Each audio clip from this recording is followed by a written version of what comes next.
pouco na semana passada, e a própria lição ela vai tratar um pouco disso, né? A gente sabe que todas as vezes que a gente lida com pessoas, que nós somos seres gregários, né? A lição fala um pouco disso na página 115, né?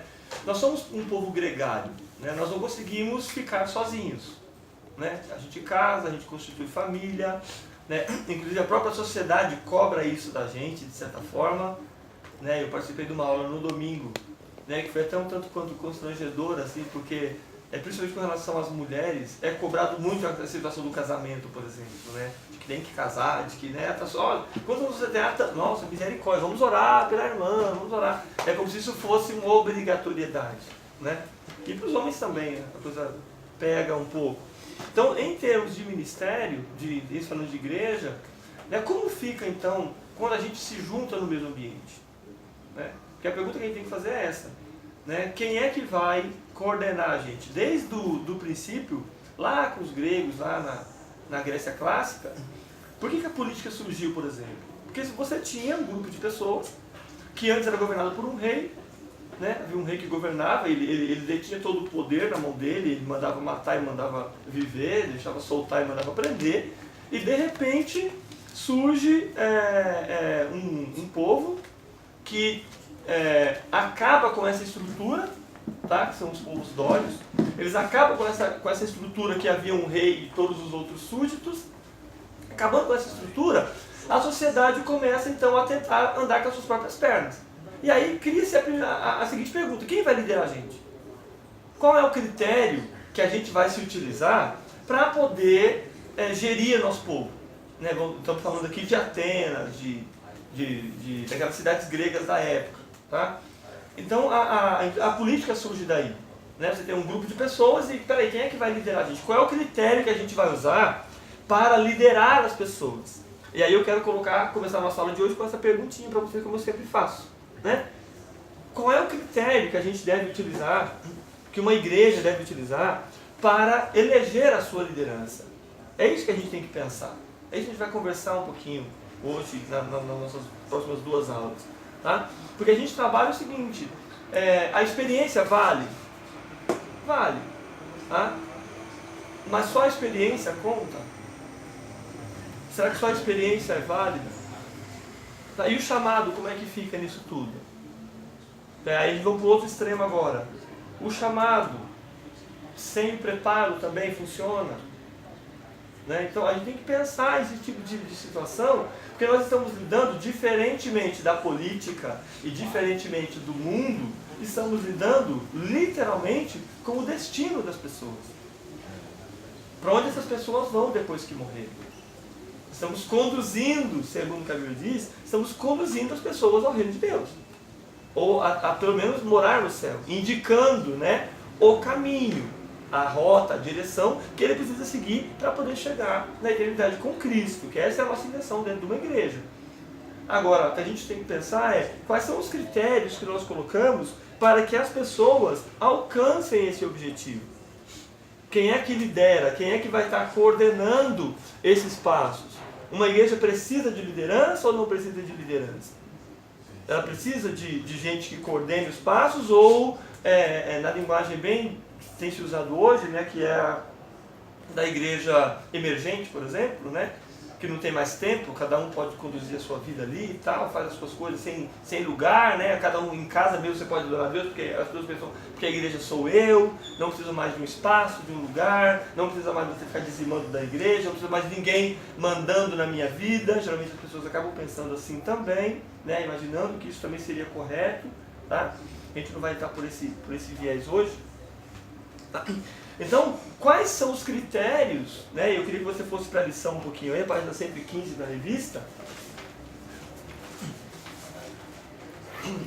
A página 115, o segundo parágrafo, tá? O segundo parágrafo diz assim: contudo, viver em um grupo tem também seus problemas. Tá? Tem também seus problemas e cria novas necessidades. Agora, o primeiro problema qual é que está indicando aí na revista? Dá uma lida aí. Direção. Hã? Direção. Qual é a direção? Que rumo a gente vai tomar? Tá? Essa igreja vai ter que cara? Tá? É uma igreja que vai tocar mais para o louvor? É uma igreja que vai tocar mais para missões? É uma igreja que vai mais para o evangelismo? É uma igreja que vai trabalhar mais a questão da família? É uma igreja que vai trabalhar mais a questão da teologia? É uma igreja que vai partir mais para a gente fala que é os meios pentecostais, de língua estranha, de visão, de esse tipo de coisa? Isso vai depender do quê? Da direção que a igreja vai tomar. Dos rumos que a igreja vai tomar. Tá? Então vamos lá. Se forem muitos os componentes do grupo, muitas são as cabeças e diversas são as opiniões. Tá? Até na família da gente é assim, né? Tá? Numa família de 3 pessoas, cada um gosta de uma coisa e, né? Tem gente que gosta do feijão por baixo, outro feijão por cima, gosta misturado tudo, tem gente que não gosta que mistura, tem gente que come macarrão com feijão e arroz, tem gente que não come macarrão com feijão e arroz, então é aquela coisa em casa. Não, imagina numa igreja. Imagina numa igreja, irmãos, onde você tem pessoas de todas as matizes, de todos os lugares, com todo tipo de criação. Teve gente que foi criada por pais, por uma família naturalmente constituída, vamos dizer assim, o natural, perdão, aqui, com pai, mãe, né, filhos. Outra família não foi criada pelos avós. Né? Você talvez foi criado pelo seu avô, talvez foi criado pela sua tia, né? Quem veio geralmente de outros estados para São Paulo principalmente, talvez veio sozinho, aqui teve que se virar sozinho. Então essa pessoa ela tem uma cabeça, quando ela chega na igreja, como é que fica isso? Entende? Então, como é que é essa liderança? Qual é o critério dessa liderança para estar conduzindo essas pessoas? Tá? Isso a gente vai estar conversando e retomando um pouquinho hoje. Por isso são necessários os líderes, não para fazer a sua própria vontade, mas para interpretar a vontade de quem? E viabilizar a execução. Então eu tenho que pensar 2 coisas em termos de liderança. Tá? O líder tem que pensar 2 coisas. Primeiro, o que Deus quer, ele tem que estar em sintonia com Deus, vamos falar disso daqui a pouquinho, em sintonia com Deus, mas ele também tem que estar em sintonia com o povo, com as pessoas. Tudo bem? Está dando para compreender isso? Tá? Ele também precisa ouvir o que o povo precisa. Tá? Porque senão, existem denominações, por exemplo, que ela tem uma administração que ela é congregacional. Tá? Existem alguns tipos de administração. Vou citar 2 só para você poder compreender, os 2 extremos. Tem a congregacional, que é todo mundo decide tudo em assembleia. Já vi que igrejas batistas têm esse tipo de liderança, né? Com mais compartilhado e tal. E existem as lideranças que a gente chama de episcopais, que é o pastor, que é o líder, ou o nome que você queira dar, que é o bispo, que é o apóstolo, que é a liderança, e tudo gira em torno dessa pessoa. Ele não pergunta, ele não aceita muitos questionamentos, tá? Então só chega com, vai ser assim que funciona. Tá? A partir de hoje vamos ser uma igreja X. Quem não estiver satisfeito que saia. Entende? Isso é uma liderança que às vezes ela vai bater de frente com a própria igreja, com o que o povo da igreja pensa. Tudo bem? Então vamos lá. Esta é uma dura tarefa, exige sabedoria e bom senso, porque pode ser que o grupo esteja enganado quanto aos seus propósitos. Por isso, o líder precisa ter capacidade e preparação superior à média do grupo. Eu vou retomar uma fala que eu tive semana passada. E isso, irmãos, não quer dizer saber muito mais ou saber muito menos. Tá? Porque existem questões aí, por exemplo, por que eu e o André, nós damos aula para vocês? Não é porque a gente simplesmente sabe mais. A gente teve acesso a informações que vocês ainda não tiveram, só isso. Por uma questão de tempo, né? Por exemplo, o André, você tem contato com teologia há quanto tempo, André? 18 anos. 8? 18. 18 anos. Já é, como diria minha mãe, já é de maior. Já é de maior. Eu fui ter contato com teologia em 2003. Tá? Quanto tempo dá? 16. 16. Sou 2 anos mais novo que o André. Tá? Sou um adolescente. É de menor. Sou de menor. Sou de menor, isso. Tá? Então, nós tivemos acesso a 18 anos que o André teve contato com teologia. Vocês estão tendo contato com teologia 18 anos depois do André. 16 anos depois do Robson. Entende? Então não é simplesmente que a gente sabe mais. A gente teve acesso à informação primeiro que vocês. E aí é óbvio que a gente tem aqui na frente para poder indicar os caminhos e os rumos que vocês precisam ser tomados ou não. Uma liderança de igreja é a mesma coisa. Tá? Não basta simplesmente a pessoa ter experiência. Entende? Não basta ter experiência, o fulano já é velho, está na igreja há 30 anos. Porque se fosse assim, eu seria pastor titular de toda a igreja que eu entrasse. Entendeu? Eu tenho 43 anos de idade. Você desconta aí, tá? Se escandalizaram, né? Eu sei. Não vou falar do que está gravando. Eu tenho 43 anos de idade. Se eu for descontar aí os 13 anos, que eu me considero crente mesmo, a partir dos 15, 16 anos de idade. Tá? Então coloca aí, eu tenho 25 anos, aproximadamente, de entender o que é evangelho e saber que eu queria servir a Jesus mesmo. Tá? Porque até meus 10 anos, meu sonho era minha mãe morar em Suzano, porque lá não tinha igreja. Verdade? Porque eu cresci traumatizado com igreja. E muita gente também cresceu. Né? Talvez alguns estejam até hoje traumatizados com igreja. Então, a liderança precisa ter um preparo. Precisa ter um escopo de conhecimentos. Que não dá para você saber tudo, ninguém consegue saber tudo. Mas ele precisa ter um certo preparo para que ele possa conduzir as pessoas. Entende o que ele está falando da direção que a gente vai dar para o povo? Como é que você vai dar uma direção se você não sabe onde você quer chegar? Entendeu? Aí fica aquele bando de gente perdido, sem saber para que rumo tomar. Entendeu? Então complica muito quando a liderança não é preparada para a liderança. Não tem o devido preparo que merece ser dado. Então, gente, o que a gente tem hoje, irmãos? Muitos líderes que são despreparados, sem identificação com a igreja. Ele pensa uma coisa, o povo pensa outra. Daí é quando você vê muitos irmãos, não sei se vocês já tiveram essa experiência, talvez o André, como está mais tempo na batalha do que eu, pode saber melhor. Você vê muitos crentes, ele vai para o culto no domingo, mas na quarta-feira ele vai para o monte. Na quinta-feira ele vai na campanha na casa da irmã Maricota lá. E muitas vezes o pastor é contra. A igreja dele não concorda com isso. Não pratica isso. E a pessoa faz. Percebe como precisa ter esse certo alinhamento, tá, de entendimento do que Deus quer para esse povo. Do que Deus quer para essa igreja. Para que a coisa não perca sentido. Aí muitas vezes, tu foi no culto, não senti nada, não ouvi nada, não concordo com nada, e complica bastante. Tudo bem? Continua, estou só sintetizando o que nós já falamos na semana passada, tá bom? E aí, outra necessidade, onde é que eu parei aqui? Ter capacidade e preparação superior à média do grupo, a fim de poder conduzi-lo de modo eficaz. Outra necessidade que surge com o grupo é o que? A divisão de tarefas. Tá? Não dá para uma liderança, ou para um pastor, ou um líder, fazer tudo. Vocês que estão no ministério, todo mundo que está no ministério, não tá? Já fez alguma coisa na igreja, não tá? O líder consegue fazer tudo sozinho? Não dá. Não tem condições. Ele não consegue. E não é bom para o povo também que ele faça. Não é bom para o povo que ele faça também. É importante que tenha essa distribuição. Lembra do conselho do Jetro?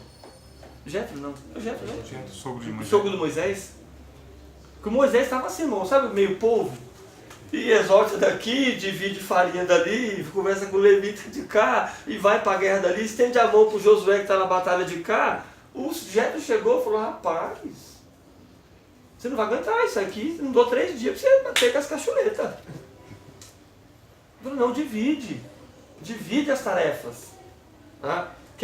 Pastor, mas isso aí é lá no Antigo Testamento. Lembra de Jesus?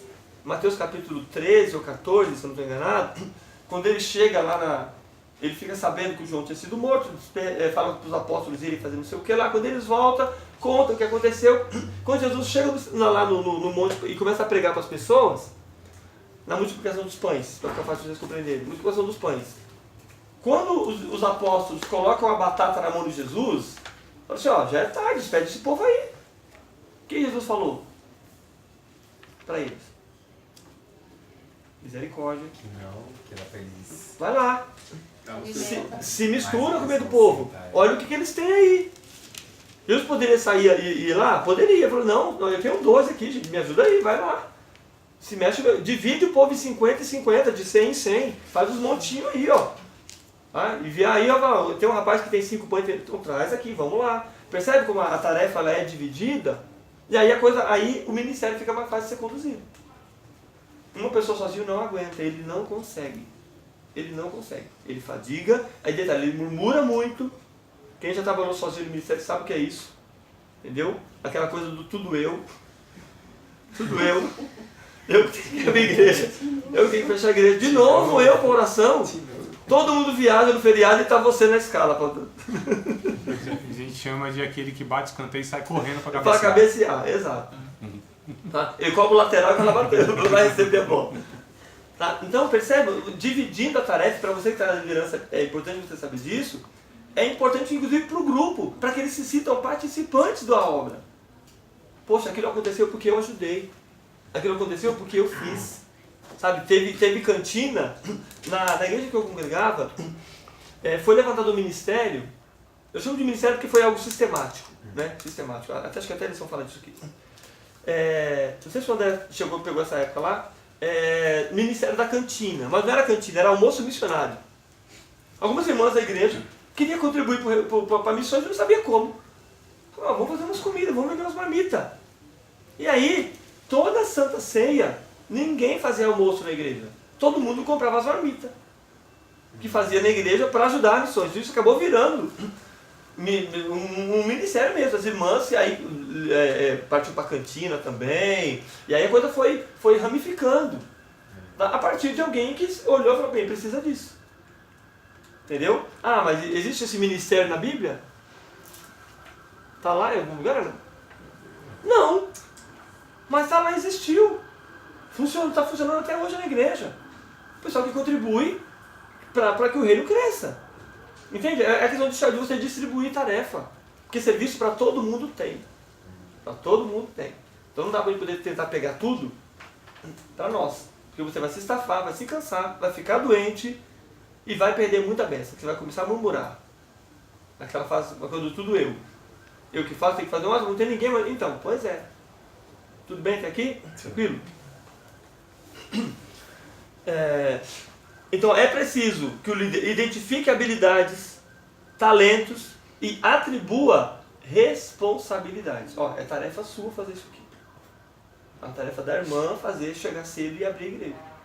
É tarefa da irmã conduzir a oração e tal. Assim. Porque aí as pessoas acabam, eu vou porque eu sou importante para aquele ambiente.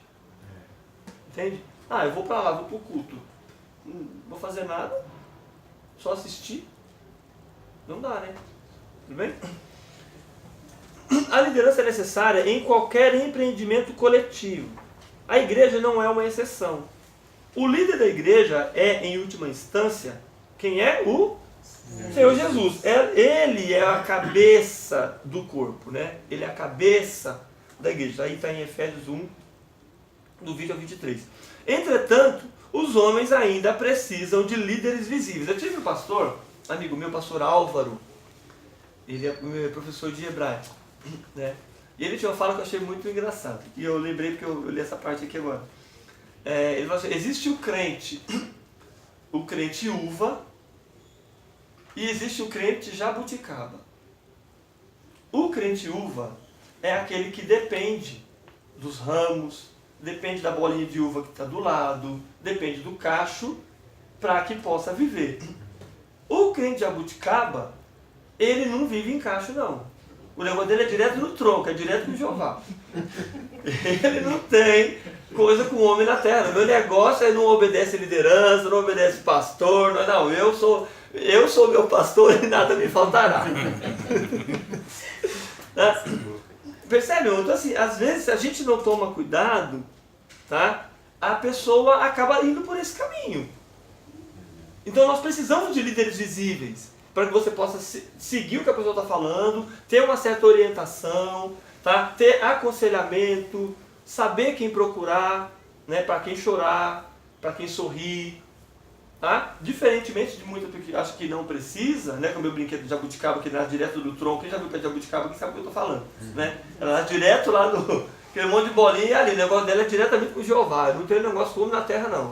O negócio de ficar juntando em cacho aí perde muito tempo. Meu negócio eu vou direto lá no tronco. Tá? Precisamos de liderança. E Deus, inclusive, institui essa liderança na igreja. Daí essa diferença entre nós e o mundo lá fora. que a liderança que existe lá fora, ela foi instituída por quem? Por seres humanos e por homens. A liderança que deve ser exercida dentro de uma igreja, ela foi escolhida por quem? Por Jesus, por Deus. E a gente vai, a lição ela tem como pauta Efésios 4:11. Tá, vamos lá? Como diria um bom semelhante pentecostal, para não passar nas minhas palavras. Esse é o líder 3? Não. Lá embaixo? Lá embaixo. Lá embaixo.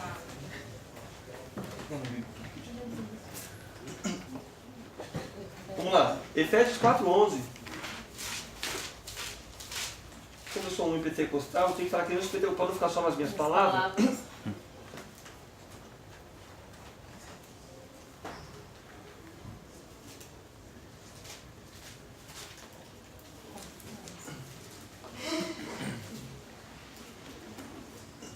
Olha o versículo 10.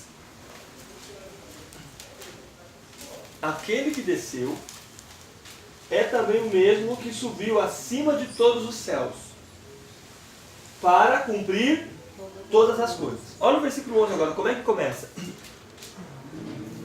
E ele mesmo quem? Jesus. Ele mesmo deu uns para apóstolos, e outros para profetas e evangelistas, e assim foi. Então, a liderança de uma igreja, ela é eleita por quem? Por Jesus. Essa estrutura administrativa, Jesus que coloca. Essa liderança é Jesus que institui. Então, não é algo humano, por vontade, nós vamos juntar aqui. Não. É algo de Deus.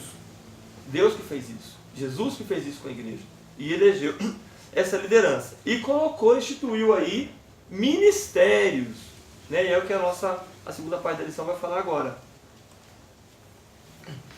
Entre outras informações, o dicionário da língua portuguesa nos diz que ministério é trabalho ou serviço aonde? Na igreja. Na igreja. Biblicamente, entendemos que todo serviço cristão que se desempenha de modo contínuo, o que é contínuo? Sem parar. Sem parar. Tá? É um ministério. Eu poderia dizer que os irmãos que trabalham com a faxina na igreja é um ministério? Sim. Estão limpando toda semana. Posso ou não? Mas deveria ser. Hum? Deveria ser. Que se é uma tarefa contínua Dentro da igreja. dentro da igreja, então. Aí eu vou salpicar um pouquinho mais. Depende com que espírito você trabalha. Como assim? Com que intenção você faz. Entendeu? Mostrar. Eu conheci pessoas que estavam, então, exato, que estavam na igreja, ele via o bico do carro do pastor chegando, meu irmão. O primeiro instrumento que a vassoura que ele encontrava, ele pegava e já saía varrendo a igreja inteira. E levantava banco e... Entende? Em contrapartida, nós conhecemos pessoas que você só via a igreja limpa, não sabia nem quem limpou. Nem sempre as pessoas se preocupam com isso. Todo mundo chega e pega a igreja limpa. Ninguém sabe quem limpou. Para essa pessoa, isso é o chamado dela. E às vezes fica assim, não, vou colocar você como diaconisa, como diácono. Eu falo, não quero, eu só quero limpar a igreja. O meu prazer é servir a Deus aqui. Limpar a igreja. Entende? Então para essa pessoa, é um ministério isso para ela. Tira isso dela para você ver. Tenta contratar alguém para pagar, para poder limpar a igreja. Ela vai ficar muito aborrecida, muito chateada.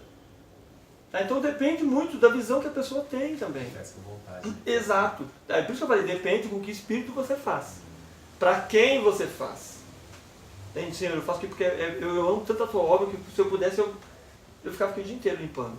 E outra pessoa fala assim, poxa vida, só tem eu para limpar essa igreja, misericórdia. Só tudo eu. Só tô eu nessa escala aí. Não, a irmã fulana, eu nunca vi ela nessa escala aqui. Só tá eu. Deu para dar para assimilar? Vamos lá.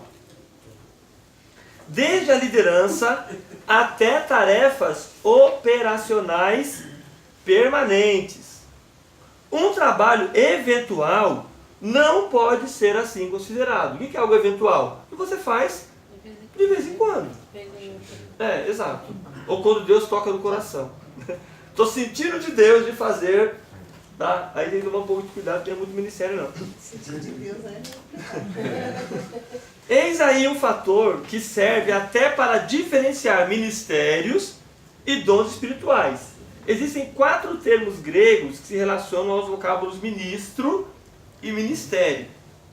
Hiperetai, leiturgos, daí é a origem da palavra liturgia, né?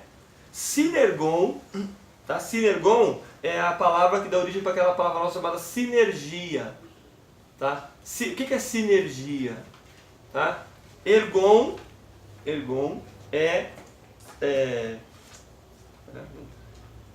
trabalho ou cooperação. Esse S-U-N seria o operar junto. Tá? Então é algo que você faz junto. Pega a energia, que é o ergon, energi, e você junta a força. Seria mais ou menos essa a ideia. Tá? De juntar força, de trabalhar junto. Essa é a ideia que está aqui embutida. Diácono, não precisa nem falar nada, né? A gente tem um ali que é o nosso querido ilustre amado. Tá? Ele é humilde, ele tem orgulho em ser humilde. Isso, então a gente tem hiperetai, leiturgos, sinergon e diáconos. São os 4 termos aí que são utilizados lá no Novo Testamento para falar sobre o ministério. Paulo emprega quase que invariavelmente o termo diáconos. Tá? O termo aparece nas 4 formas, 25 vezes no Novo Testamento. A forma diaconia aparece 24 vezes, sendo traduzida por distribuição de serviço, socorro, serviço, ministério ou administração. Tá? Então, os diáconos, irmãos, eles estão vinculados com toda a parte de serviço da igreja. Tá? Se a gente fosse traduzir numa linguagem bem simples aqui, se os diáconos fossem eleitos no Antigo Testamento, eles seriam do grupo dos levitas. Tá? Mas não aqueles levitas que ficam levitando por aí. Tá? Nem aqueles levitas que ficam cantando por aí. Tá? Mas aqueles levitas que colocavam a mão na massa. Porque a gente imagina que a tribo dos levitas era só para poder oferecer o sacrifício, o sacerdote. Meu irmão, você olhar para a tarefa de um levita, era trabalho pesado. No deserto, então, desmonta a tenda, fura buraco para colocar a tenda, põe um negócio aqui. Pensa que matar animal é fácil? Mata o boi, pendura ele lá para escorrer o sangue, depois vai lavar. A Bíblia fala, tira as vísceras daqui, põe para lá, e não pode pegar isso, o cara não pode comer aquilo, tem que cortar essa parte aqui, essa melhor parte vai para o sumo sacerdote. Pensa o levita fazendo isso. Direto, é trabalho. Fazia cantando, né? Entendeu? Fazia cantando ao Salmo, imagina cantando o Salmo 119. Era muito trabalho. E não é trabalho, vamos, na linguagem bem nossa aqui, tá bem abrasileirada, não é um trabalho espiritual.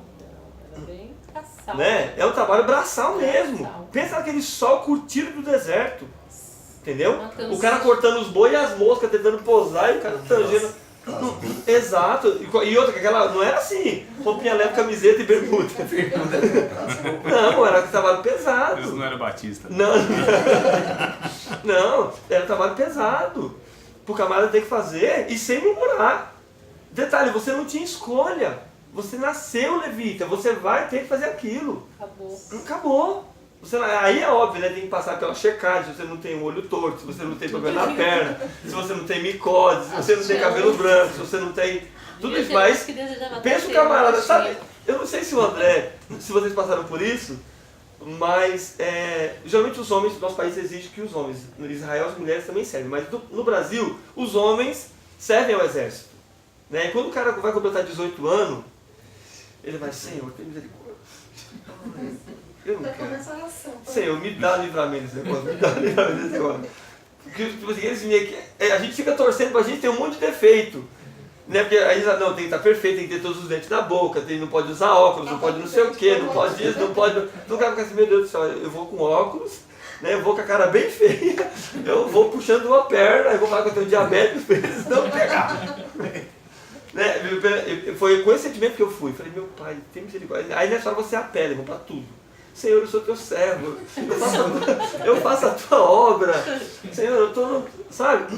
E aí, pensa um levita, ele nasceu aquilo, ele tem que trabalhar, entendeu? Tipo assim, e outra, conforme o tempo foi passando, no começo não, era o Arão e os filhos dele.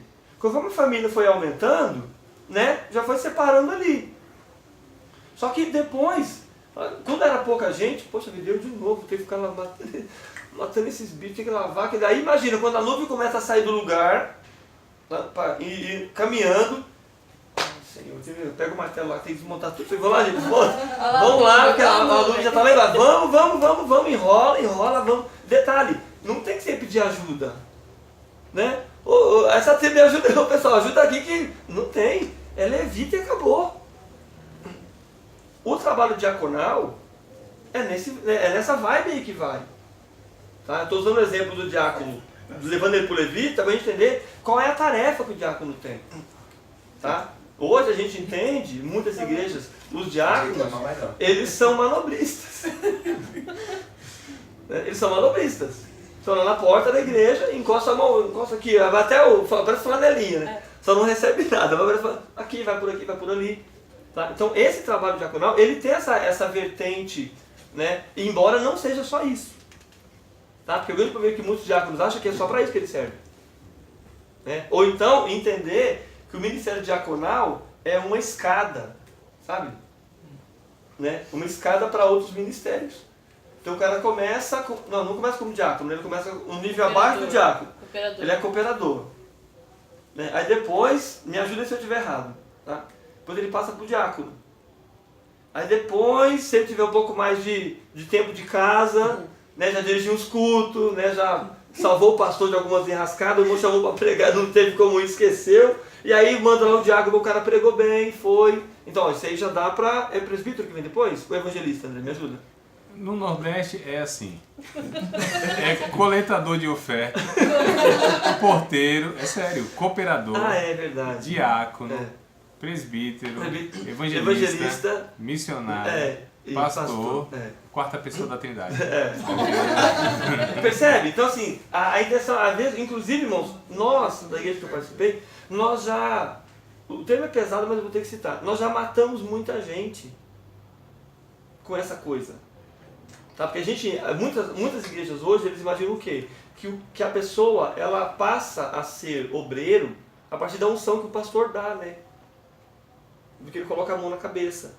Mas não é assim. Naturalmente a pessoa faz. Quando o chamado é chamado, ele não precisa ter a unção do diácono, né? Para ser diácono. Não precisa ser pastor, ter a unção do pastor para ser pastor. Ele já conduz o povo sem querer. É natural. Porque o Espírito, quem é que chama? A gente leu aqui, Efésios 4:11. Quem é que chama? Jesus. É Jesus que chamou. E ele chamou quando? Quando que ele chamou? Dentro do ventre da sua mãe. Dentro do ventre da mãe já escolhi. E isso é efetivado quando? Quando eu aceito Jesus. Aceitou Jesus, ponto. Quando você aceita, automaticamente o Espírito Santo vem sobre a sua vida e já vai te conduzindo por aquele caminho. É óbvio que uns chegam mais rápidos e outros têm as pernas mais curtas, vão mais devagar. Uns têm as pernas mais compridas, chegam mais rápido, uns são mais apressados, né? É aquela coisa que você vê a pessoa, por exemplo, o cara chegou na igreja com 2 anos, a pessoa já se destaca, já vai, outros não, irmão, tá lá na lida, lá e vai, você ora, você jejua, não, pastor, não é pra mim não esse negócio. Tá? Mas aí quando, porque uma das coisas que a gente tem que entender, que ministerialmente falando, além de Deus ter chamado a pessoa, a igreja precisa reconhecer isso na pessoa. Então deixa de ser uma prerrogativa pastoral eu olhar e dizer, olha, o Alberto tem cara de pastor, eu vou ungir de pastor. Porque isso a igreja não reconhece. Entende? Aí vira aquela coisa meio goela abaixo, né? Empurrando goela abaixo das pessoas. Tá? Por quê? O ministério pastoral diaconal, ele já é naturalmente da pessoa. A pessoa já cuida dos outros, mesmo sem ter a intenção de cuidar. É algo que é natural. Então a unção, irmãos, lembra do batismo? Tá? O batismo, ele é importante como questão do símbolo. Mas ele é algo externo. É a prova externa de algo que já aconteceu aonde? Aqui dentro. Não é isso? O batismo não salva ninguém. É o que já aconteceu aqui dentro. O ministério é a mesma coisa. É a mesma coisa. A pessoa não passou a ser pastor no dia que ela foi consagrada. Ela já cuidava. Entende? Não passou a ser diácono no dia que chamou lá aquele monte de gente, vamos lá, ungiu o irmão diácono. Consagração dele ao diaconato. Ele já vinha exercendo o ministério. Mesmo sem ter a intenção de ser diácono. Por quê? Quem foi que chamou? Foi Jesus. E a gente não corre de chamado, gente. Não dá para correr. Tá? Eu não quero nem citar o Jonas, vocês vão achar que eu estou perseguindo vocês. Tá? Pode ir por onde for. Você pode parar na barriga do peixe. Se tiver que fazer, irmão. E não é. E eu não quero que você pense assim, quem não vem pelo amor, vem pela dor. Não, irmão, você vem. Não adianta. Você vem. Entendeu? Não estou falando a forma, mas você vem, porque quando Deus chama, você não aguenta. Entendeu? A pessoa não aguenta. Quem tem o chamado não consegue ver a coisa para fazer, que é o chamado dele e ele não fazer. Entendeu? Então, a gente vai dar uns faniquitos. Entendeu? Você não consegue ficar e ver um diácono, por exemplo. Ele já entra na igreja, ó, essa porta está torta, tem que consertar essa porta aqui. Cadê um pano ali? O pessoal vai chegar na chuva, tem que ter um paninho para secar a igreja. Tá, olha, não arrumaram isso aqui direito, ó, a mesa da ceia não está pronta. O olho já vai para aquilo. Entendeu? Eu comprei várias brigas na igreja por causa disso. Eu sou músico, né? Eu tento ser mais atrapalhado do que ajudo. Chegava na igreja, meu olhar estava onde? O baterista não chegou. Cadê a guitarra? Cadê o... É o olhar que você tem. Automaticamente para o seu ministério. Entende? É natural isso. E natural que eu digo assim, é algo que Deus vai colocando já. Ninguém vai assim, ó, pessoa, olha lá, deixa os músicos chegaram. Você já viu, já fez até a escala das músicas, se o fulano não chegar, eu canto essa, se o outro não chegar, eu não canto aquela. Você já vai esquematizando aqui na cabeça. Quem é pregador, eu sei que o Alberto é pregador de multidões, os irmãos também é pregador, tudo de gente que, né? O André também e tal. Quando você vai para o culto, tá? Automaticamente você vai com alguma coisa já na vida. É ou não é? Vai que... Não é? Vai que o pastor me chama para dar uma palavra, para dar uma saudação, né? Para dar uma palavra lá. Irmão, o pastor teve que sair, aconteceu alguma coisa, tem que pregar. Opa! É nós que nós, vamos lá. Porque é algo que, percebe? Você não sai de casa, Senhor, eu vou ir, eu sei que o Senhor vai tocar no coração de alguém para mandar eu dar uma palavra. Você não faz isso. É algo que é natural da gente fazer para quem tem esse tipo de chamado de ministério. Tá? A gente que dá aula é um problema. É um problema. Porque tudo que você vai falar demora 10 minutos. Não é? Você quer explicar tintim por tintim do negócio lá. É uma coisa, minha mulher fala assim, oh, você fala muito. Assim, é uma coisa, eu só te perguntei isso. Você está pregando já. Você deu uma volta para falar isso aqui para mim. Eu falo, mas não consigo ser diferente. É o hábito, é natural da gente. Você não consegue fugir. Ministério é assim, irmão. Você não consegue fugir. Oi? É exatamente. É quando você viu, você está fazendo. Quando você viu, você está cantando. Quando você viu, você está pregando. Quando você viu, você está limpando. É natural da gente. Então, quando chega a questão da unção, por exemplo, não, pastor, você só está falando algo, com todo respeito à liderança, né? Que eu já sabia, eu já faço. Quem é convertido pensa assim. Por isso que dentro da igreja não existe cargo. Não existe titularidade. É chamado. É servitude. É função. Entende? É função. Eu estou na função de. Porque Deus me chamou para isso. E eu preciso colocar minha vida em torno disso. E fazer o melhor dentro do que Deus me colocou para fazer. Me capacitou para fazer. Tá dando para entender isso, querido? Beleza? Vamos lá. Então, apóstolos.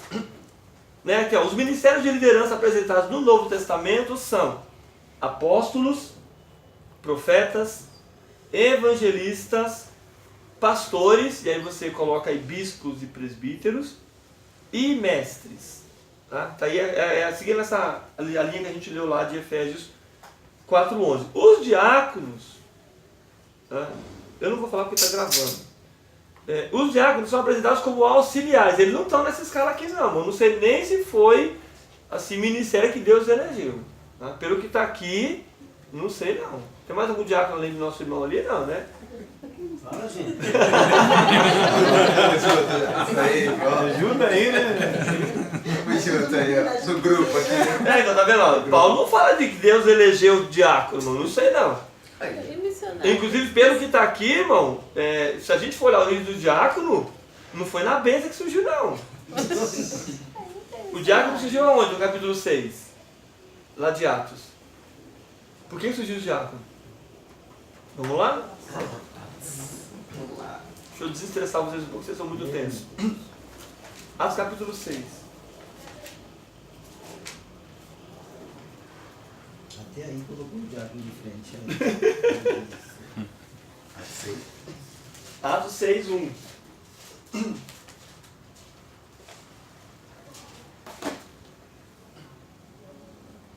Ora, naqueles dias, crescendo o número dos discípulos, houve o quê? Murmuração. Olha aí de onde começa o negócio. Houve murmuração dos gregos contra os hebreus, porque as suas viúvas eram desprezadas. Ou seja, teve um problema dentro da igreja. Tá? Os judeus, como eram meio segregacionistas, dividida a igreja de Jerusalém, aqui da igreja de Jerusalém, então, por que cita grego? Era que não era judeu. Todo mundo que não era judeu, para eles eram gregos. Tá? A raça era dividida assim. Não era judeu, era grego. Tá? Podia ser romano, qualquer outro tipo, mas era grego.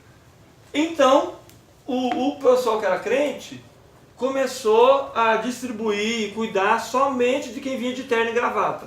Entendeu? Trocadilho? Uhum. Quem vinha de bermuda, cabelo solto assim, não era atendido não.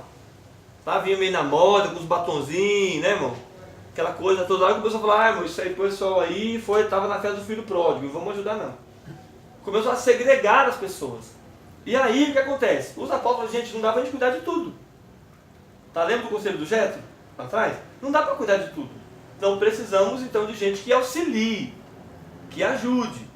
Tá? E aí vocês achavam que eu ia só falar mal de diácono? Não ia não. Dá uma olhada aqui no versículo seguinte.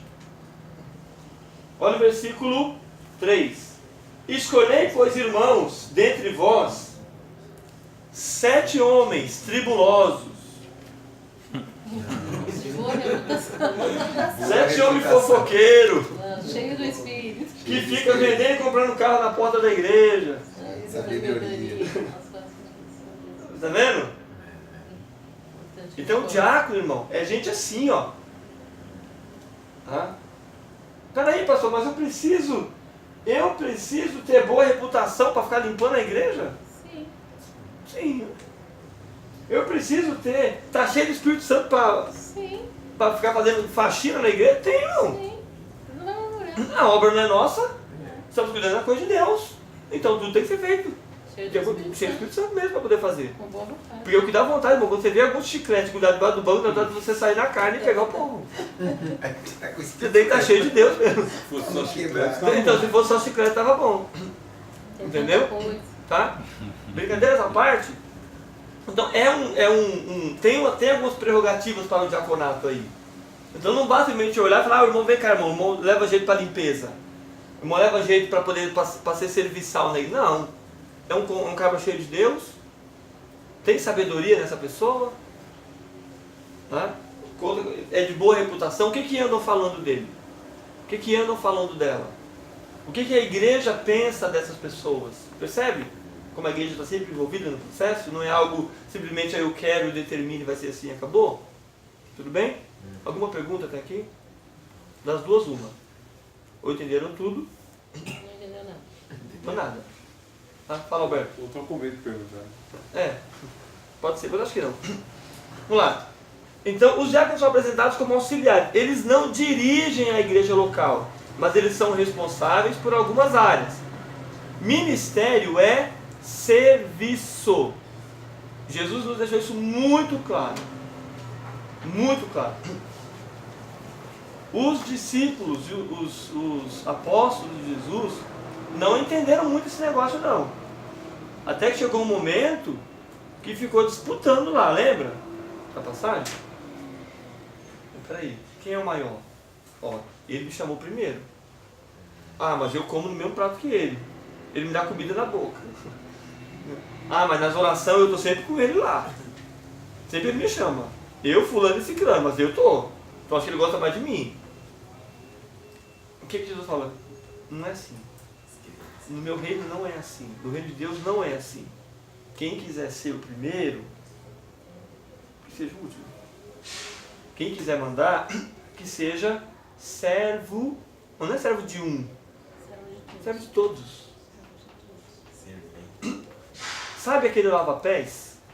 Que a gente fala, até faz isso na igreja, toda a escola que a gente faz, quando vai fazer a passagem, pega lá o pé do povo lá, as irmãs tudo com as unhas bem feitinhas e tal. Bom, esse era o pior serviço de uma casa.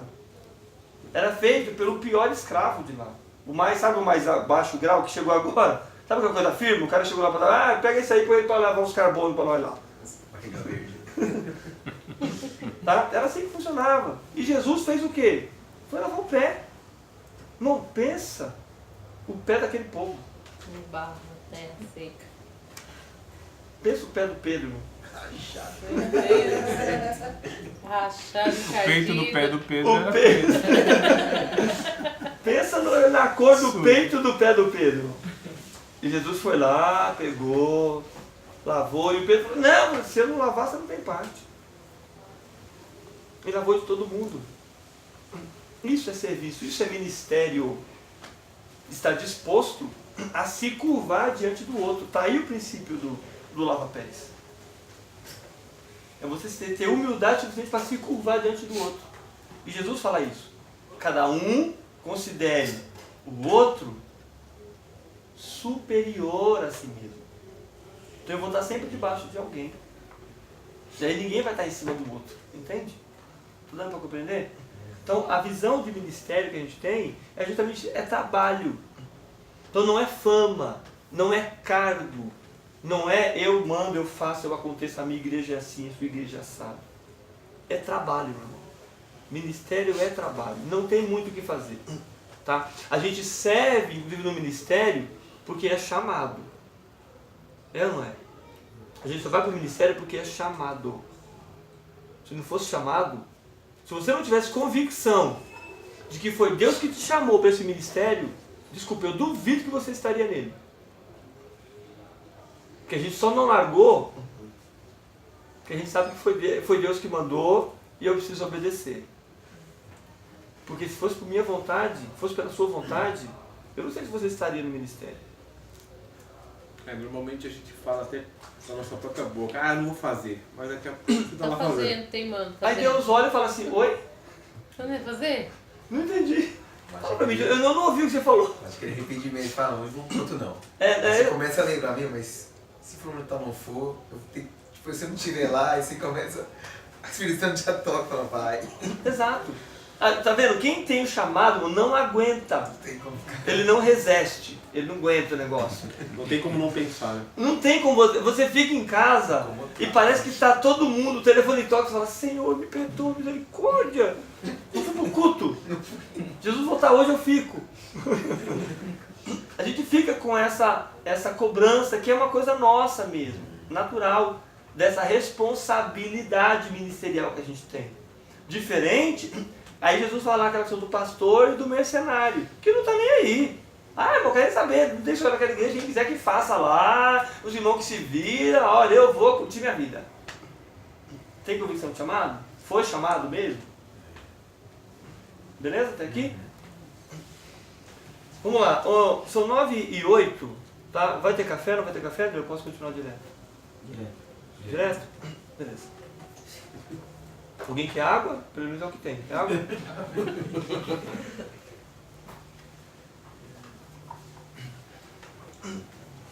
Quando os discípulos disputavam entre si, olha aqui, para saber quem era o maior, Jesus chamou para junto de si e disse, sabeis que os que são considerados governadores dos povos têm sob seu domínio e sobre eles seus maiores exercem autoridade.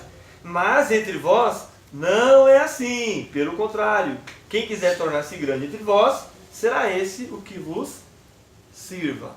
Então ministério é serviço, é trabalho. Não tem glamour no ministério, irmãos. Tá? E a gente percebe isso quando a gente sai de cursos de teologia. Tá? A gente, já vi que você está numa faculdade, você estuda. Quem já cursou faculdade aqui vai entender bem o que eu estou falando. Quando você vai fazer pedagogia, por exemplo, tá? O professor coloca lá, olha, é assim, o Bourdieu diz que existe uma herança dos alunos que são melhores, que segrega os que são piores. O Piaget diria isso. O Vygotsky fala que não sei o quê.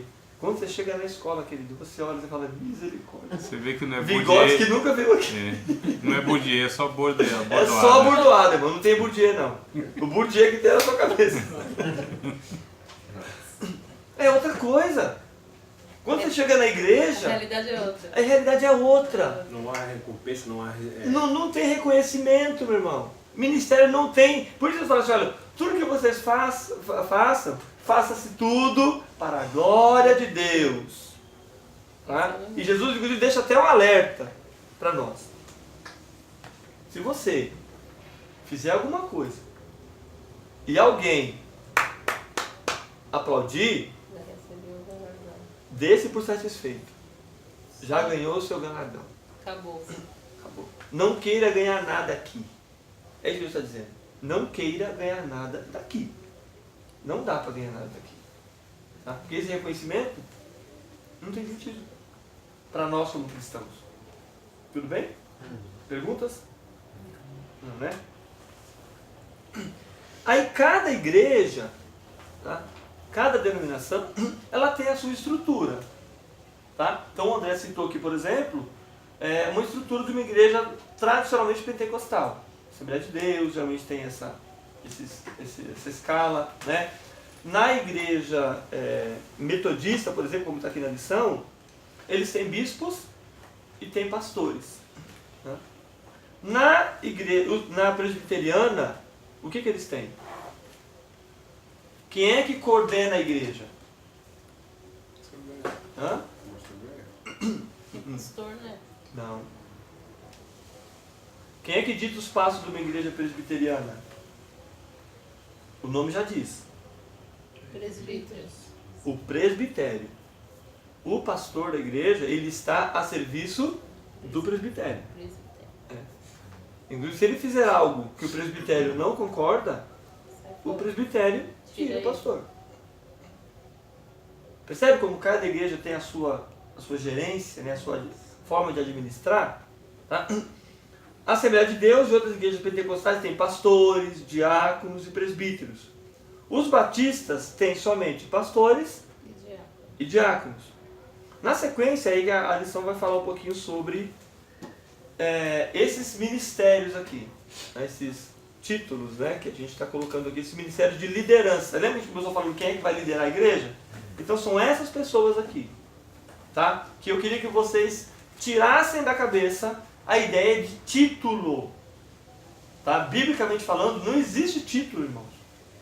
O que existe são ministérios que nós exercemos por simplesmente mera obra da graça de Deus sobre nós. E Paulo fala isso, né? A nossa capacidade vem de Deus.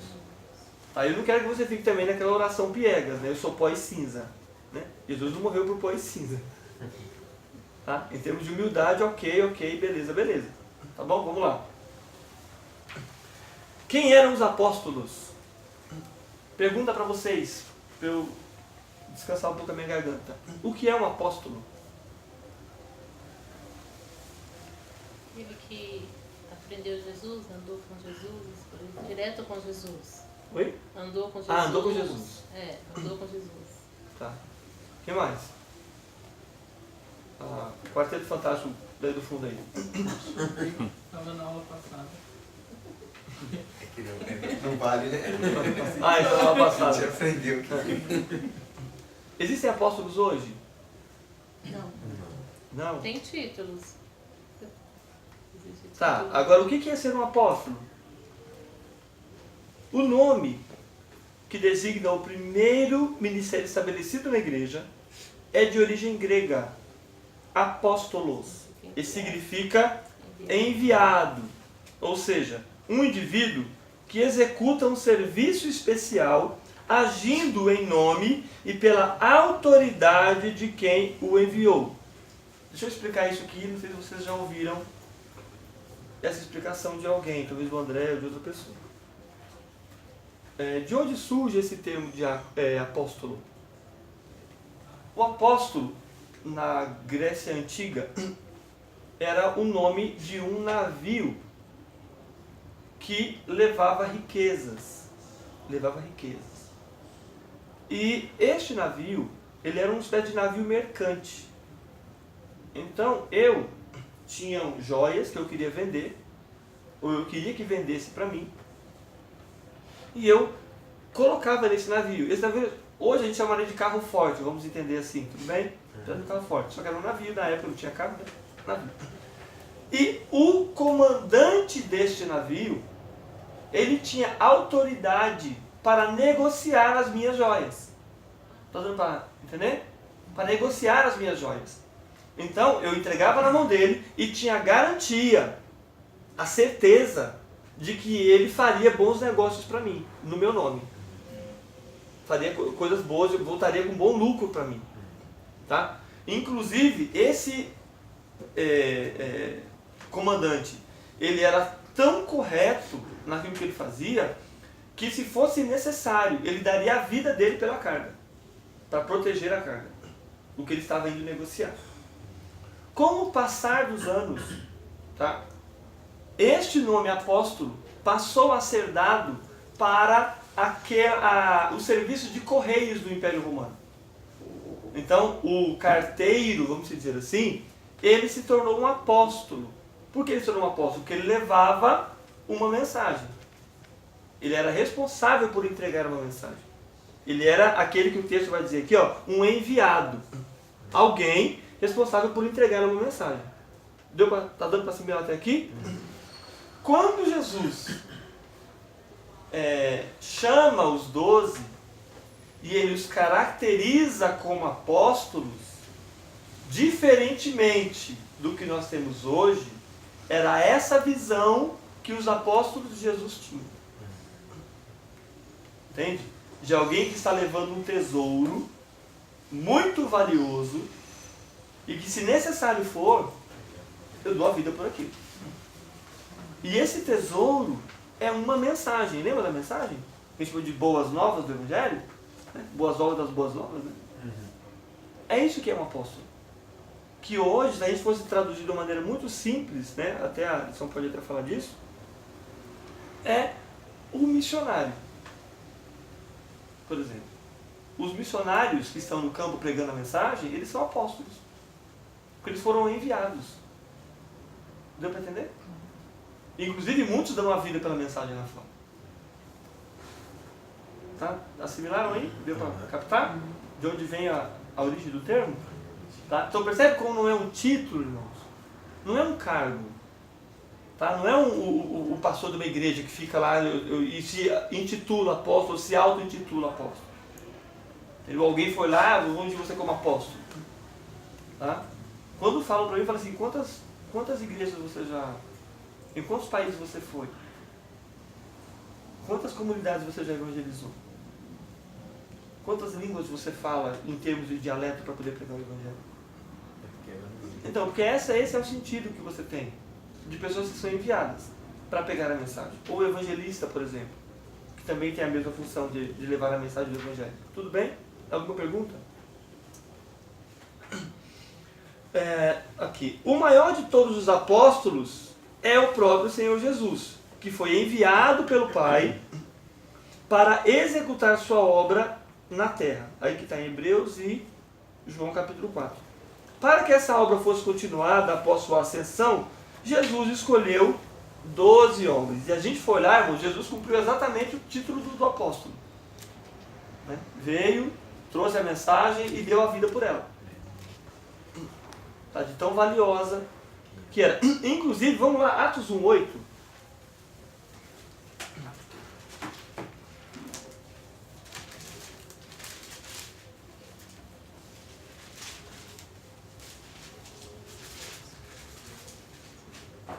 Vamos falar aqui na aula de teologia, você não abre a Bíblia, né?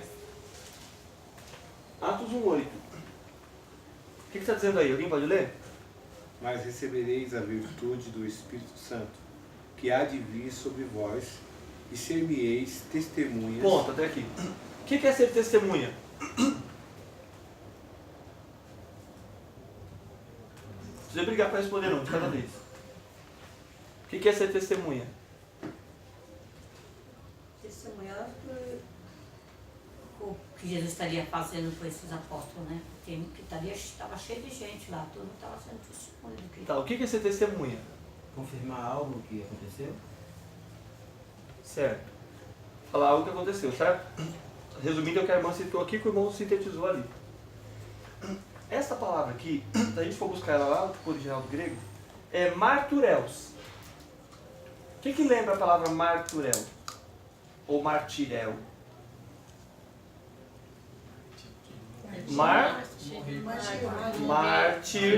martírio. Morrer por aquilo. Exato.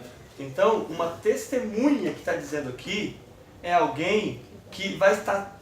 Por isso que o escritor Lucas, ele vai dizer, mas, Jesus fala assim, mas recebereis poder ao descer sobre vós o Espírito Santo e vocês serão minhas testemunhas, meus mártires, aquelas pessoas que vão estar tão cheias de Deus, tão cheias do poder de Deus, que se necessário for, ele vai dar a vida por aquilo. Ele vai se entregar por essa mensagem. Isso é ser testemunha. Entende? Não é somente eu contar o que aconteceu. Eu estou tão convicto do que eu estou falando que pode me matar que eu morro por isso. Eu creio tanto no que eu te falo que eu dou minha vida por isso. Eu tenho tanta convicção de chamado e do que eu estou falando é real e verdadeiro, que mudou a minha vida e pode mudar a sua. Você pode até acabar com a minha. Ah, eu vou matar. Pode, eu morro. Eu não vou mudar minha opinião. Aí Paulo fala assim, a minha vida é Cristo e morrer está lucro. Estou na vantagem. Se eu morrer agora eu vou, e se eu ficar também eu vou do mesmo jeito.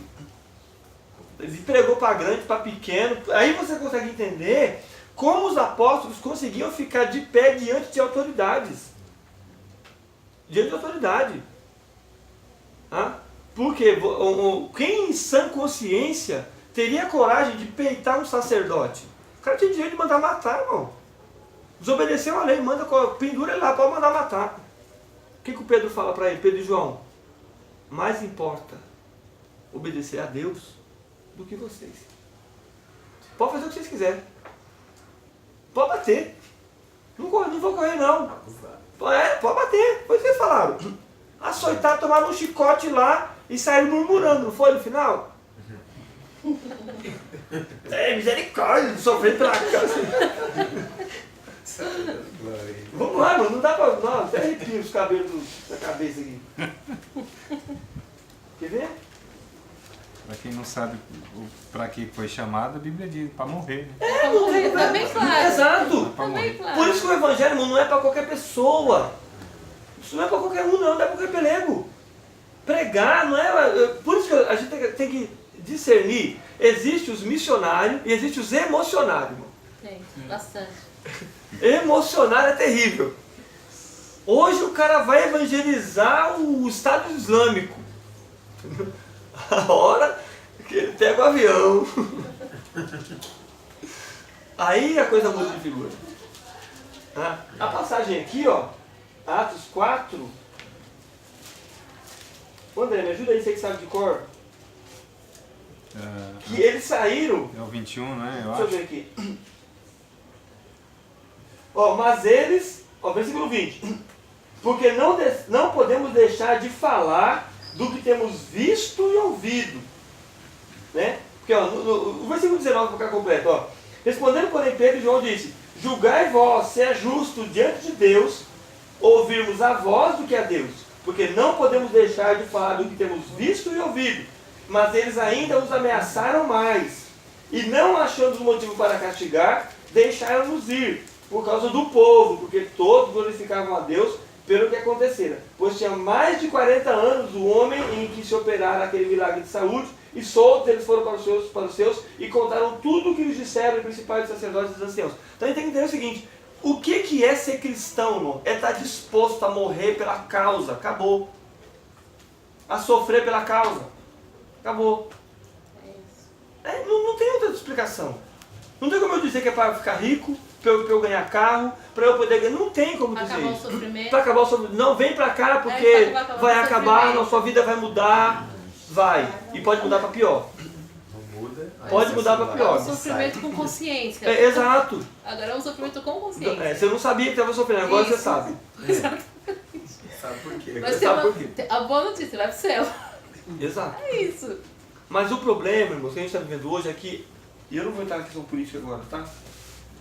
O capitalismo entrou tanto na vida da gente que a gente sempre vai entender que é algo melhor. Então o crente não sofre.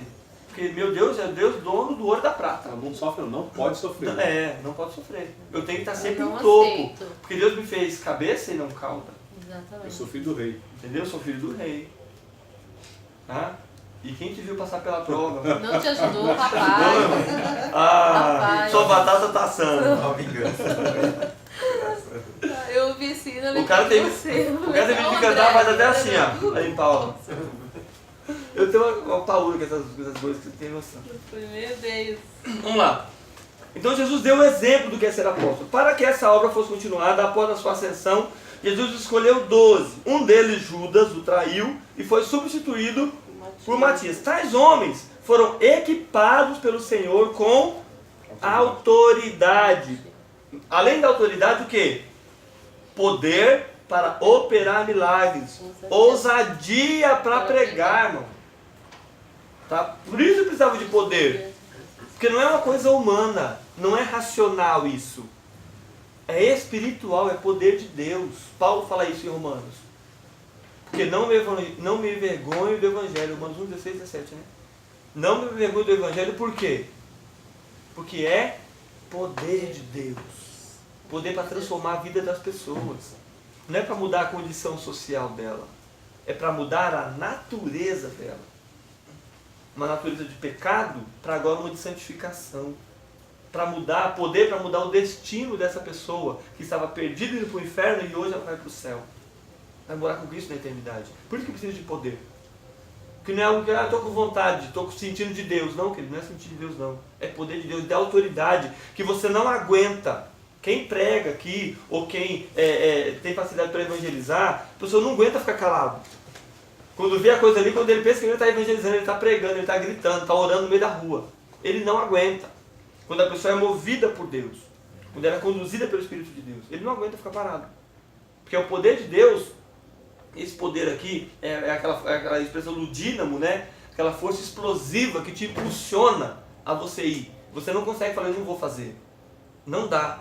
Quem tem chamado, quem entende a vocação de Deus, ele fala, eu não posso fazer. O Paulo fala isso. Eu não consigo. Eu sou escravo do amor de Cristo. Não consigo deixar de amar. E ao ponto que ele fala assim, olha, ele fala para os romanos, né? Se eu pudesse fazer, acho que é o Romanos capítulo 9, me ajuda aí, André. Acho que é 9, que ele fala assim, olha, se eu pudesse, eu riscaria o meu nome e colocaria o de vocês no livro. Se eu pudesse, eu tiraria o meu e colocaria o de vocês. Exato. Em prol das pessoas. O amor é tanto que ele fala assim, olha, se eu pudesse, eu trocava de lugar com vocês. Colocaria vocês no meu lugar. Vocês possam ter salvação. Ter salvação. Tá? Continuando aqui. É o 9, desculpa, só para confirmar, 9:2. 9:2, né? Sabia que era 9, não é um versículo. Porque ele tem memória que nem a sua, de devorar.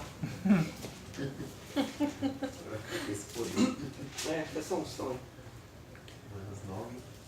A minha memória não é boa, mas também não é ruim. Eu não me lembro a última vez que eu esqueci alguma coisa. É 9? 2, né? 2? Pelo menos eu acho que é essa. Não, não é não. O 2 e o 3, né? O 3 seria. Isso, é o 3. É a leitura Ó, completa. porque eu mesmo poderia desejar ser maldito de Cristo por amor dos meus irmãos, que são meus parentes segundo a carne. Olha, eu queria ser amaldiçoado, se eu pudesse.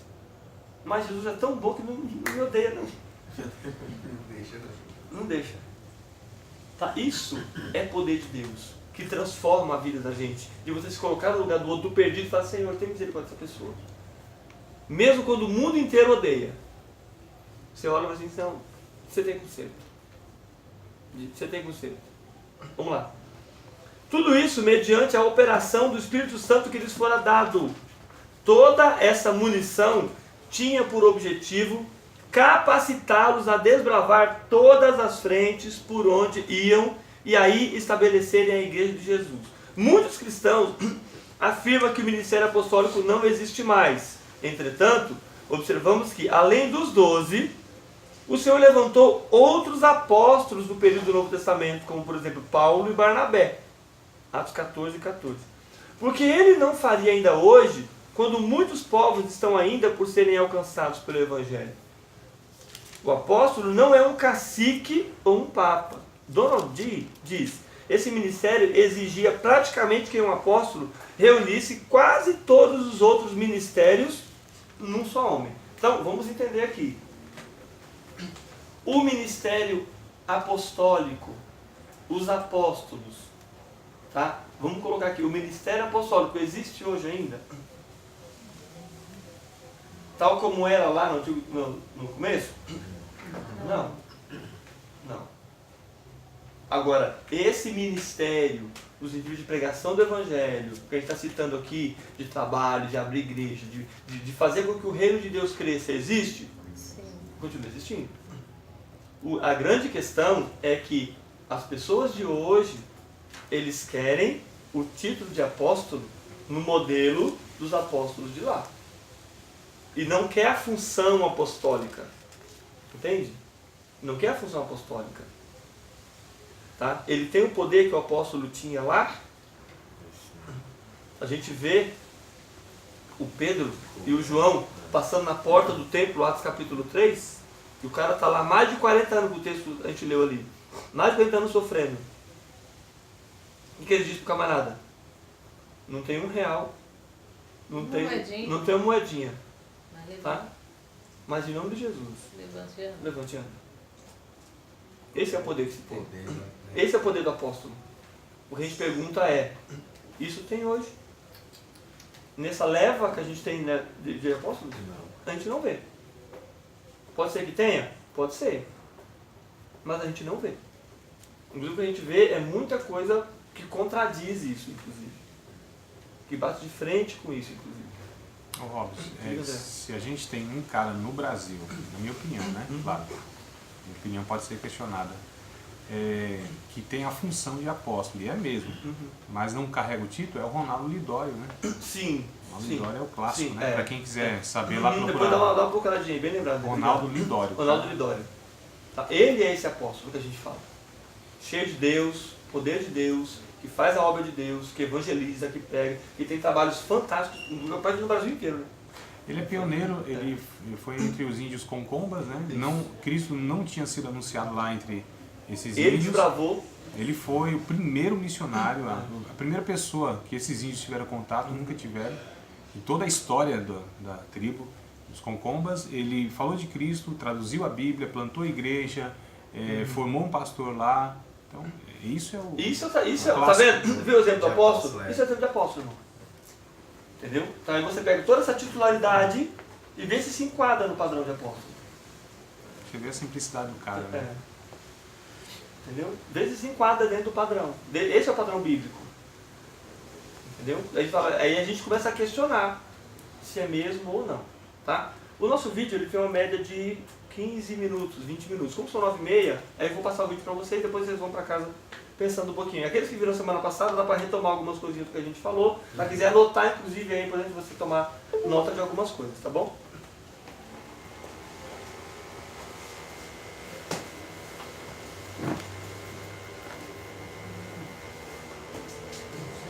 Deixa eu apagar ali a luz ali, André. Posso apagar? Pode. Um apóstolo era alguém chamado... Vamos lá, não deve apagar ali para... Deixa eu ver se tem mais volume aqui. Não tá tudo. Ali também. Deixa eu sair aqui da frente. Diretamente por Cristo, pelo Cristo vivo, e que era testemunha da ressurreição. Alguém que viu a Cristo depois da ressurreição.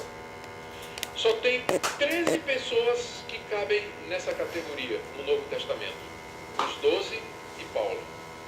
Os 12 foram chamados diretamente por Cristo durante seu ministério terreno. Paulo foi chamado por Cristo na estrada de Damasco. Os 12 viram o Cristo ressurreto. Paulo viu o Cristo ressurreto na estrada de Damasco. E há uma diferença entre uma visão e uma aparição de Cristo. Visão é o que João teve lá na ilha de Patmos para escrever o livro de Apocalipse. Se você tem uma visão, se você está aqui e você tem uma visão de Cristo, só você está vendo, os outros não estão vendo. Mas se Cristo aparece, todos veem, todos percebem, todos ouvem, ou pelo menos sentem que tem alguma coisa se manifestando. O que aconteceu no caminho de Damasco não foi uma visão que Paulo teve, mas uma aparição do Cristo ressurreto e glorioso. E era tão glorioso que a luz que emanava do seu corpo era maior do que o sol ao meio-dia. Tanto é que os companheiros de Paulo ficaram ouvindo a voz, né, vendo alguma coisa sem discernir o que era. Porque foi uma aparição. Então Paulo diz lá em 1 Coríntios 15, que Cristo apareceu aos 12, apareceu a Cefas, depois a 500 irmãos, depois a Tiago, depois aos apóstolos e por último de todos apareceu a mim. Ou seja, Paulo está dizendo que o último a quem Cristo apareceu no corpo da sua ressurreição foi ele. Logo, ninguém que viveu depois de Paulo tem a condição necessária para ser apóstolo, que é ter visto o Cristo ressurreto. Então nenhum desses homens viu o Cristo ressurreto, porque ele só apareceu pela última vez ao apóstolo Paulo. Então não são apóstolos, falta a qualidade fundamental do apóstolo, que era ser testemunha da ressurreição de Cristo. Então eles não são apóstolos nesse sentido. Os apóstolos fizeram sinais e prodígios. Sinais e prodígios de verdade, ressuscitaram mortos, curaram aleijados, abriram os olhos de cegos, destamparam os ouvidos de surdos. Sinais e prodígios que eram vistos em gente conhecida, que tinha CPF, endereço, identidade, telefone e e-mail. E que você poderia falar com aquelas pessoas. Gente que era o aleijado da cidade. Todo mundo sabia que ele ficava à entrada do templo, ali, eu estou pensando aqui em Atos capítulo 3 e 4, a cura do aleijado à entrada do templo, na Porta Formosa. Todo mundo sabia que aquele homem estava lá, era aleijado há 30 anos, estava lá pedindo esmola, todo mundo sabia que era o aleijadinho do templo. Os apóstolos curavam gente assim. Você compara isso com os festivais de cura que você vê na televisão? Os apóstolos escreveram escritura. Deus os levantou para escrever o Novo Testamento. Todos os livros do Novo Testamento foram escritos ou por apóstolos ou por alguém associado aos apóstolos, como Lucas, como Tiago, como Marcos, como Judas. Os demais livros foram escritos ou pelo apóstolo Paulo, Mateus e João e Pedro. Homens que andaram com Cristo e que foram levantados inspiradamente para nos dar a Escritura. Esses homens que estão aí não são inspirados e eles não escrevem Escritura. Apesar de que Peter Wagner, que é o mentor intelectual disso nos Estados Unidos, ele diz que os escritos e as profecias desses modernos apóstolos, eles não contradizem a Bíblia, mas podem ser colocados ao lado como complemento. Agora, pegue uma profecia, uma palavra desse homem, e compare com a carta aos Romanos. Pega um livro de René Terranova, Geração Apostólica, e compara com a carta aos Romanos. E aí você vai ver quem de fato é inspirado de Deus ou não. Os apóstolos foram levantados para lançar o fundamento da igreja. É um ofício fundante, é um trabalho de base. Eles estão no início da igreja. Eles interpretaram a pessoa de Cristo, a obra de Cristo, escreveram a respeito disso, fundaram as primeiras igrejas e estabeleceram as primeiras lideranças. É um trabalho de base, de lançar o fundamento. Fizeram isso há 2000 anos. Nós não precisamos mais de apóstolos, porque o fundamento já está lançado. Nós precisamos de pessoas que trabalhem e edifiquem sobre o fundamento dos apóstolos. Não nos são dadas novas revelações. nem novas doutrinas. A nossa tarefa é entender a doutrina dos apóstolos e ensinar a nossa geração. Paulo diz lá em Efésios 2 que a igreja está edificada sobre o fundamento dos apóstolos do Novo Testamento e profetas do Antigo Testamento. Esses grupos não existem mais, porque eles estão na base da igreja. Lá no livro de Apocalipse, João tem uma visão. E ele vê a cidade santa, Nova Jerusalém. E a cidade tem 12 fundamentos. E em cada fundamento está escrito o nome de um dos 12 apóstolos do Cordeiro. O número 12 tinha uma razão, porque é o equivalente aos 12 patriarcas da igreja do Antigo Testamento. Por isso o número é limitado. Paulo é um 13º que nunca quis ser igual aos 12. Ele mesmo diz que é o menor de todos. E ele fala dos 12 como sendo o número completo. Ele é um apóstolo extraordinário que Deus levantou para anunciar o Evangelho aos gentios. Mas 12 tinha um propósito, porque é o equivalente aos 12 patriarcas da igreja do Antigo Testamento. A igreja está completa. 12 patriarcas, 12 tribos no Antigo Testamento, 12 apóstolos no Novo, está fechado. Paulo é a única exceção. O sofrimento era a marca dos apóstolos. Se você ler 1 Coríntios, especialmente, capítulo 4, segunda carta de Paulo aos Coríntios, especialmente lá, Paulo dá pelo menos 3 relatos dos sofrimentos que ele passa por conta do Evangelho. Pegue a lista de sofrimentos de Paulo, que ele considera como marca do verdadeiro apóstolo, é o sofrimento por Cristo, e compare com o sofrimento desses apóstolos atuais. Vejam como eles sofrem. Vejam como eles sofrem. E compare com o sofrimento de Paulo, que diz que o sofrimento é marca do apostolado. Marca do apostolado. Não é nova, não é reforma, muito menos apostólica. O último ponto aqui que eu quero mencionar é que a grande resposta a essa questão é a gente analisar o Novo Testamento e perguntar quem os apóstolos deixaram como sucessores. Os apóstolos sabiam que iam morrer. Jesus disse para eles: ide por todo mundo, pregai o Evangelho a toda criatura. Eles sabiam que durante o tempo de vida deles essa missão não seria possível de fazer. Então, obviamente, eles estavam pensando em estabelecer pessoas que continuassem a obra deles. Quem eles estabeleceram à medida que foram morrendo? Quando Tiago morreu, lá em Jerusalém, decapitado por Herodes, Tiago, irmão de João, um dos primeiros apóstolos, ele não foi substituído. Ele não foi.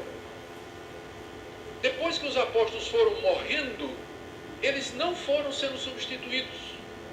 Quem então ficou encarregado de levar adiante a obra apostólica? Quando você lê o livro de Atos, a resposta é clara. Onde Paulo chegava, ele estabelecia uma igreja e fazia eleição de presbíteros. Presbíteros.